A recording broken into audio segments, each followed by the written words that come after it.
Hidden Leaders, campagne Kickstarter, Matago, première. Wouhou! Yo!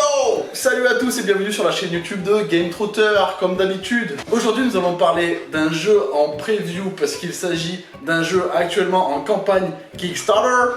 On va vous parler aujourd'hui de Hidden Leaders, exactement, qui va être localisé en France par Matago et qui est un jeu de chez BFF Games. Pour cette intro impeccable, au point de fion, c'est bien vu. Fiche signalétique, c'est un jeu pour 2 à 6 joueurs, pour des parties d'environ 30 minutes et pour des joueurs de 14 ans et plus. C'est un jeu de Matsura Satoshi. Ça marche dans les deux sens. Exactement, nom, prénom, ça peut être dans les deux sens. C'est un jeu de Satoshi Matsura. Comme je viens de vous le dire juste avant, parce que je pensais qu'il parlait de ça, il s'agit d'un jeu donc à rôle caché et de majorité, dans lequel nous allons incarner un des 6 enfants de l'empereur décédé et on va devoir essayer de le faire remporter la partie. Est-ce qu'on se ferait pas un petit pitch du jeu? Exactement.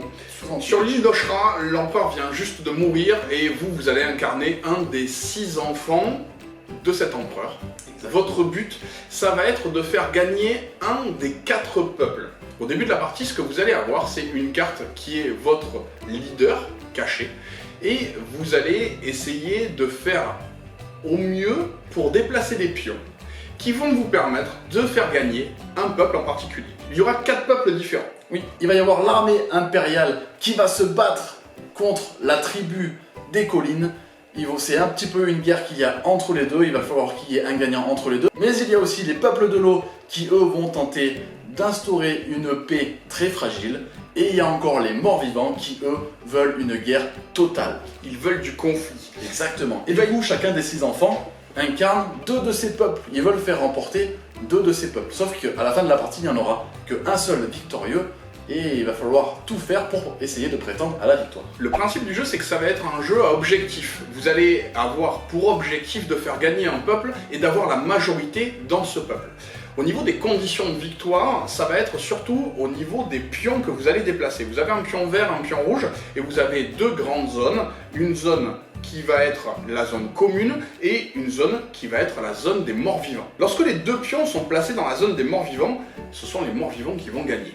Lorsque les 2 pions sont l'un à côté de l'autre ou un adjacent à l'autre, vous allez faire gagner le peuple de l'eau qui aime qu'il y ait la paix. Lorsque un pion est devant un autre mais à 2 cases d'écart, par exemple le rouge devant le vert à 2 cases d'écart, vous allez faire gagner l'Empire, le peuple rouge. Ça, c'est pour les conditions de victoire des différents clans. Mais ce n'est pas comme ça qu'on gagne. C'est là qu'intervient le système de majorité. Exactement. Les cartes que vous allez positionner et qui vont modifier justement les valeurs des pions à chaque fois, vous allez le faire de manière cachée et révélée. Ces 2 techniques vont vous permettre de mettre en place votre stratégie et de mettre en place vos majorités. Et un petit peu de bluff. Exactement. Il va y avoir un petit peu de bluff. Et oui, et c'est là où c'est sympa, c'est qu'en fonction de votre leader, vous allez retrouver finalement un allié pendant la partie, puisque c'est un jeu qui est jouable de 2 à 6 joueurs. Il va aussi prendre de l'intérêt lorsque vous serez plus nombreux. À 2, vous allez avoir ce côté guessing, vous allez essayer de deviner quel est le peuple de votre adversaire, alors que quand vous êtes plus nombreux, vous allez essayer de trouver des alliés. Et oui, à travers les autres joueurs. Comme votre héros défend 2 peuples, vous allez forcément avoir d'autres joueurs qui vont défendre le même peuple que vous. Les 2 mêmes, c'est pas possible. C'est ça. Chaque héros est différent. Exactement. Mais vous avez certainement un peuple en rapport avec un autre joueur, donc il va y avoir des petites alliances qui vont se faire, etc. etc. Comment est-ce qu'on influe sur la piste de score ici présente devant nous? À chaque fois que vous allez jouer une carte, vous allez avoir des modificateurs au niveau de vos cartes. Vous avez les cartes héros, qu'il y avait 2 pions, et vos cartes héros positionnées devant vous vont vous permettre de déclencher des effets. À chaque fois, de manière très simple, vous allez lire la carte, et la carte va vous dire, par exemple, de faire le choix de baisser le pion Empire de 1, ou de baisser le pion Tribu de la colline de 1, et ensuite de faire un effet. C'est ça, ça peut être les 2 en même temps, ça peut être les faire augmenter sur la piste, les faire diminuer sur la piste. Il y a beaucoup d'effets différents, toutes les cartes de tous les peuples sont différentes. Et ça, c'est vraiment très sympa. Vous allez aussi avoir de l'interaction entre les joueurs. Dans les héros que vous allez tuer possiblement chez votre adversaire, il y aura du coup de l'interaction. Vous allez pouvoir enlever des cartes à vos adversaires, révéler des cartes qui étaient précédemment face cachée, échanger des cartes qui étaient face cachée avec de nouvelles. Vous allez avoir beaucoup de manipulation sur ces cartes et c'est ça qui va donner énormément d'intérêt au jeu. Énormément d'interaction entre les joueurs, piocher des cartes au hasard dans les mains de l'autre, tuer les cartes des joueurs, etc. C'est un grand foutoir et c'est jouissif. Quand on joue au jeu, c'est vraiment trop cool. Il y a énormément de tension parce que le jeu va s'arrêter selon le nombre de héros que vous allez positionner face visible devant vous. Et la partie va s'arrêter de manière instantanée, c'est-à-dire que vous n'allez pas finir le tour. Il va y avoir ce côté tension à jouer une carte de plus que les autres joueurs et essayer d'avoir le principe de majorité et de faire évidemment gagner un des peuples que vous avez sur votre carte leader. Exactement, puisque en fait vous allez jouer des cartes dans votre zone de jeu face cachée qui ne vont pas servir pour déclencher la fin de partie. Et vous allez jouer des cartes face visible de héros qui, elles, vont compter pour déclencher la fin de partie. Par exemple, on voit qu'à 6 joueurs, le premier joueur qui a 5 héros face visible devant lui déclenche la fin de partie et au décompte des points. Ce qui permettra aussi, les cartes que vous avez face cachée, de compter dans les majorités et d'ainsi surprendre vos adversaires avec une majorité que finalement vous gagnez. Exactement. Donc des fois ça peut être intéressant de tuer une carte face pas visible chez votre adversaire, etc., de lui piquer, etc., pour gagner du temps et gagner des tours de jeu et pouvoir mettre au mieux votre stratégie en place. Dans un premier temps, il va aussi y avoir un côté bluff, comme le disait Pierre. Oui, on va essayer de ne pas révéler à nos adversaires les peuples qui nous permettraient de gagner et du coup on essaye aussi de diversifier un petit peu les couleurs pour pas se révéler complètement directement. Oui, parce qu'on l'a pas dit, mais les cartes héros appartiennent au peuple que vous pouvez faire gagner dans la partie. Et donc du coup ce principe de majorité qui se passe en fin de partie, c'est selon les héros que vous avez posés en face de vous. Si par exemple vous défendiez le clan bleu et que c'est lui qui l'emporte, il faut que ce soit vous qui ayez le plus de héros bleus en face de vous pour remporter la partie. Sinon, s'il y a un joueur au-dessus de vous, c'est perdu, tout simplement. S'il y a une égalité, c'est le joueur qui a le moins de héros devant lui qui l'emporte. Et si encore une fois il y a une égalité, vous avez un petit chiffre sur votre carte héros et celui qui a le plus grand chiffre remporte la partie. Il n'y a donc pas d'égalité, c'est forcément un seul gagnant. Les règles s'assimilent très vite, ça se joue très vite, c'est vraiment très sympa à jouer. Quand vous êtes beaucoup de joueurs, vous allez passer votre temps à vous mettre des bâtons dans les roues, à vous embêter les uns les autres, ça va être n'importe quoi et c'est très plaisant à jouer. C'est un très bon party game qui mélange jeu à rôle caché et majorité, c'est très bien fichu. Franchement, Hidden Leader, c'est un jeu que je ne m'attendais pas du tout et qui est une très bonne surprise. Le jeu me plaît énormément en termes d'illustration et de nom des héros qu'on va pouvoir poser devant nous.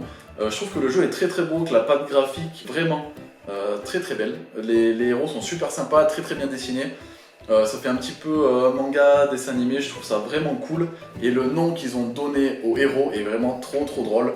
Vous allez par exemple avoir le requin, le grand requin végétarien, vous allez avoir le nain dépressif, voilà, c'est vraiment très sympa.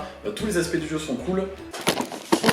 Oula Et en termes de gameplay, je le trouve ultra intéressant, je le trouve assez profond pour un party game. Il y a quand même pas mal de choses à faire, pas mal de choses à penser. C'est un jeu qui est assez cérébral si on veut vraiment se prendre dans la partie, qui est très fun à jouer, donc pour moi c'est vraiment du tout. Moi je le trouve très intuitif, je trouve qu'il y a un côté très comparable à des jeux qu'on aime beaucoup, comme Love Letter par exemple, où il va y avoir une phase de jeu qui est très simple, mais qui va beaucoup changer de choses durant la partie.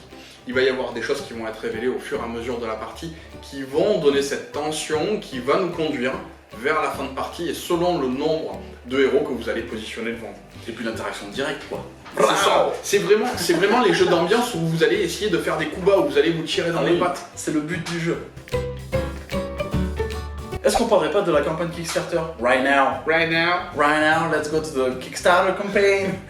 Une petite boîte à 20 €. Ouais, pour le pledge, il y a un seul et unique pledge pour ce jeu pour le moment. On est au début de la campagne a débuté le 20 avril dernier et vous avez un pledge à 20 € avec la boîte de base et évidemment les stretch goals qui sont débloqués tout au long de la campagne.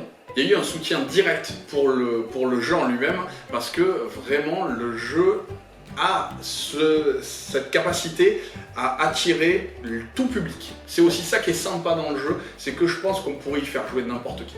Ah oui, totalement. Il fédère déjà une bonne communauté autour de lui. Pour preuve, le jeu a été financé en 65 minutes alors qu'il n'était pas du tout connu et qu'il s'est vraiment fait connaître au fur et à mesure juste avant la campagne au final. Et ça a déjà un jeu qui a une bonne communauté, donc c'est vraiment un gage de qualité. Et les frais de port s'élèvent quant à eux à 8 € pour notre bonne et chère France. Il est disponible dans 11 langues différentes. C'est ça aussi qui est impressionnant pour le jeu en lui-même, c'est qu'il va y avoir énormément de traductions faisables. Si vous parlez coréen, c'est bon, vous pouvez le prendre en coréen si vous voulez. Faisable. Si vous regardez cette vidéo en coréen, il n'y aura pas de sous-titres. Mais si vous voulez le jeu en coréen, vous pourrez le prendre en coréen par exemple. Il sera en français. Ouais, il sera en français du coup. On va quand même dire que vu que le jeu a été financé très rapidement, il y a quand même déjà pas mal de stretch goals qui ont été débloqués. Dans le jeu, vous avez 18 cartes de chaque faction de base, et il y a déjà plusieurs cartes de chaque faction qui ont été débloquées, en plus d'une amélioration des cartes en elles-mêmes, et en plus d'une amélioration du plateau en lui-même. À voir ce que nous réserve la suite de cette campagne. Exactement. C'est là aussi où on voulait en venir, c'est que déjà, pour ce qui est proposé pour 20 €, ça paraît être dans un tarif qui est très acceptable. Là, le fait que la qualité du matériel soit augmentée le rend vraiment très simple. Ouais, et très attractif. Que dire de plus? Et ben franchement, je pense qu'on s'est pas mal débrouillé. Je pense que vous avez appris qu'est-ce que c'était que Hidden Leaders. N'hésitez pas à pledger ce jeu si il vous plaît. Les règles sont disponibles en français sur la campagne Kickstarter. Le jeu vous sera livré aux environs de février 2022. Ça fait un petit peu de temps à attendre, je le conçois, mais il est disponible en attendant sur Tabletopia si vous voulez le tester. Et en français, messieurs, dames. Les gens, ils ont toutes les informations, comme ils le souhaitent. Je pense que c'est impeccable. J'espère que ce petit tour d'horizon et cette petite preview de Hidden Leaders vous aura plu, que vous aurez compris les grandes lignes du jeu et du pourquoi, du comment qu'il faut le pledger parce que c'est trop cool. On se retrouve bientôt. Avec plaisir. Avec plaisir dans une prochaine vidéo qui va arriver très prochainement, normalement. Peut-être, si je me bouge à faire mon montage. On se dit à très bientôt pour une prochaine vidéo. C'était Hidden Leaders. Jouez bien. Jouez malin. Ciao.